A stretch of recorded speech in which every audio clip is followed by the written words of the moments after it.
Oke, salam sejahtera untuk teman-teman semua. Kembali lagi di web host video tutorial. Kali ini kita akan membahas tentang API dengan Axios. Jadi kali ini kita akan coba membuat bagaimana React.js ini bisa terkoneksi ke database. Oke, databasenya saya pakai MySQL dengan interface PHP-MyAdmin gitu ya. Nah, jadi teman-teman harus pahami dulu bahwa ini tidak sama seperti web biasa, di mana webnya bisa digabung antara frontend sama backend. Nah, di React.js ini itu dipisah. Jadi saya ada dua folder di sini, belajar dua, yaitu React.js kita, sama yang berikutnya adalah folder yang namanya API React. Ini isinya saya pakai PHP, gitu. Jadi nanti database-nya sudah ada seperti ini codingannya. Nah, ini koneksinya. Kalau untuk backend itu harus dikasih ini header supaya nanti bisa diizinkan akses React.js ke PHP-nya. Oke, lalu untuk codingan PHP yang selanjutnya, misalnya untuk register nanti ini, itu kita harus siapin namanya tambah member. Nah, seperti ini. Jadi PHP untuk backend itu tidak ada HTML sama sekali di sini. Oke, tidak ada echo, melainkan cuma untuk echo JSON encode aja. Jadi nggak ada pencetakan kecuali untuk mencetak JSON encode. Nah, di mana nanti JSON encode ini adalah yang digunakan untuk diproses oleh React.js-nya. Kurang lebih seperti itu. Jadi di sini saya bikin postnya ini. Oke, dan seterusnya. Dicek query-nya segala macam. Ya, ini untuk yang tambah member yang digunakan nantinya untuk registrasi. Jadi kita akan bikin form registrasi sesuai dengan field yang ada di PHP-MyAdmin sini, yaitu username, password, email, sama telepon. Nanti juga sudah dibuat untuk fieldnya, tampungannya sini. Oke. Nah, kalau sudah, kita akan langsung coba buat bikin formnya ya. Ini di sini ada ini halaman register ya. Ini akan saya hapus. Jadi kita harus bikin formnya dulu. Formnya sendiri kita bisa pakai formnya and design. Formnya and design. Ini bukan RC field ya. Jadi saya akan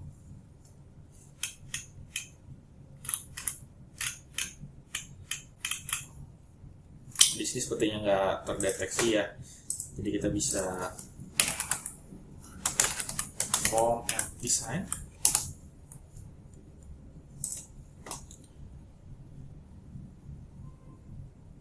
Oke, ya ini dia.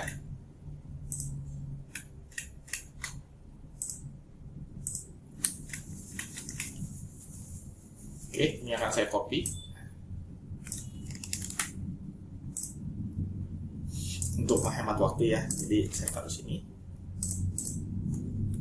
Nah, lalu untuk formnya sendiri juga sama, akan saya copy di sini.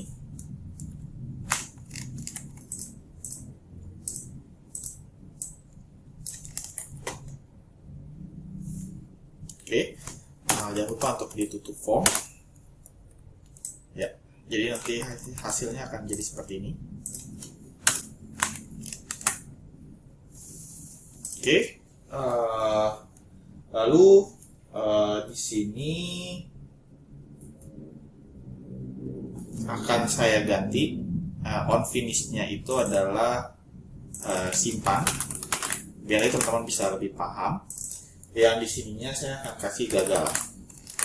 Oke, sehingga teman-teman nantinya harus bikin sebuah function gagal sama function simpan. Nah, ini bila terjadi kegagalan, kegagalan pada form gitu ya, misalnya untuk validasi atau sejenisnya. Untuk yang simpan ini proses ke database, proses insert ke database seperti ini. atau lebih tepatnya proses akses API tambah member.php ya, yang ada di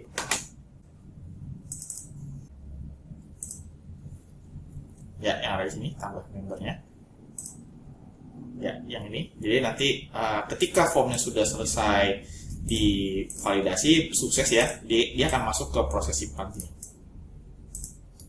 Oke. Kalau sudah, mungkin yang ini akan saya hapus karena nggak begitu kepake initial value ini. Auto complete juga sama. Oke. Nah, kalau sudah, saya akan start dari yang form item sama inputnya dulu. Ini juga saya akan copy paste di antara form sini ya. Nah, ini, ya biar sejajar ya. Nah, ini akan saya seperti ini, form item, label username. Ini akan saya kasih name-nya txt username. Kenapa? Karena nanti biar bisa disamakan dengan yang ada di API sini. Postnya txt username, jadi harus sama. Oke. Nah, ini di sini ada rules ya. Rulesnya require true. Message-nya kita ganti dengan bahasa Indonesia tentunya. Username harus diisi seperti ini. Oke. Nah, untuk inputnya sendiri kita kasih name txt username. Nah, ini perlu teman-teman ketahui bahwa yang nantinya bakal dapatkan di PHP ini ya adalah name yang ada di input yang ini, bukan yang ini. Kalau yang ini harus sama dengan yang ada di sini supaya nanti validasi dari end design-nya jalan. Kalau seperti itu. Jadi yang diambil di PHP sekali lagi adalah yang ini, bukan yang ini. Tapi yang ini harus disamakan dengan yang ini supaya nanti untuk keperluan validasi atau sebagainya itu bisa jalan. Oke. Kalau sudah, itu untuk yang username. Yang password juga sama.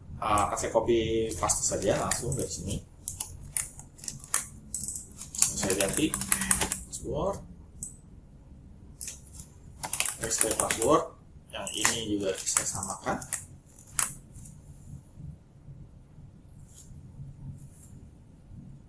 Oke. Ini bukan input, tapi ini password. Supaya dia nanti jadi password field. Oke, yang ini password harus diisi. Oke, kita cek dulu hasilnya seperti ini ya. Oke. Nah, kalau sudah, ini karena sekali lagi karena ini React.js, jadi saya nggak nge-refresh, dia langsung automatic update di sini. Mantap React.js ya.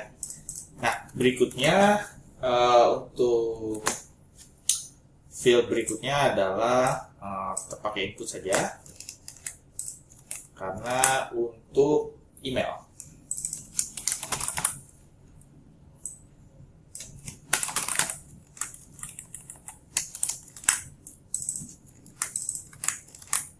Oke, nah kali ini validasinya ada tambahan ya karena dia tidak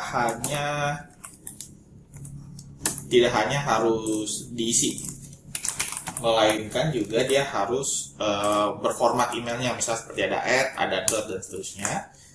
Itu di end design sudah disediakan tipe email. Nah, di sini kita bisa kasih message lagi, email, format email tidak valid misalnya.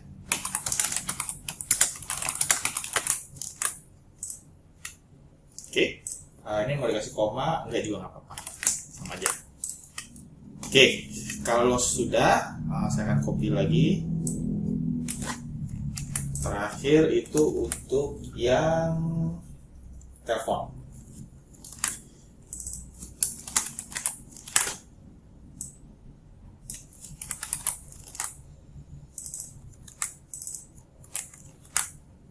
Oke, rulesnya juga sama, harus lebih dari satu ya, karena ada beberapa yang harus diperiksa. Pertama harus diisi, yang kedua itu kita kasih min. Min itu maksudnya minimal tuh berapa digit gitu ya, 12. Nanti teman-teman bisa kasih max juga, cuman untuk menghemat waktu saya kasih min aja. Telepon harus diisi minimal 12 angka misalnya. Ini sama satu lagi, ini yang penting banget, bahwa dia tidak boleh diisi huruf, dia harus diisi dengan angka. Itu kita pakai pattern ini, regex ya. Patternnya tuh kurang seperti ini, new regular expression, kita kasih seperti ini, artinya 0 sampai 9 ke atas, plus dolar slash ini.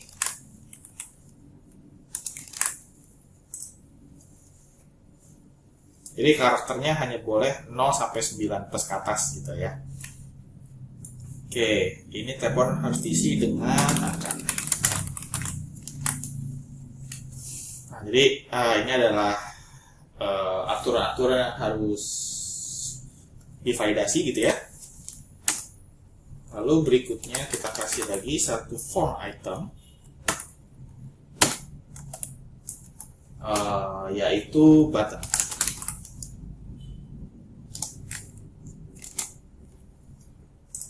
Oke, saya cek dulu untuk buttonnya. Oke, untuk buttonnya kita kasih tipenya primary, lalu HTML type-nya sampai ini dari end design ya, sudah disediakan, jadi enak. Oke, akan saya ketik daftar. Nah, ini seperti ini kurang lebih. Oke, jadi kalau saya klik daftar seperti ini, nah dia langsung sudah ada validasinya.